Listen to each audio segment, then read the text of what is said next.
دهيم دهوك دعاء.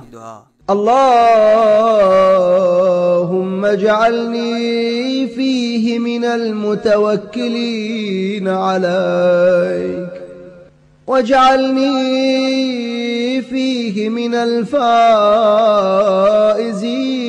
لديك، واجعلني فيه من المقربين إليك بإحسانك يا غاية الطالبين. بار خدایا اسکی دوه کار میں تمن لوکن من شمار یم ژے پٮ۪ٹھ توکل چھِ کران. اتھ منٛز دِ مےٚ تمن لوکن سۭتۍ قرار یم چانہِ بارگاہ منٛز کامیاب چھِ. بیٚیہِ کر مےٚ پٮ۪ٹھ بیٛاکھ احسان کہِ مےٚ دِ پننٮ۪ن قریٖبی لوکن منٛز قرار. اے سُہ خدا یُس تمامن منگن والٮ۪ن ہُنٛد مطلوب و مقصود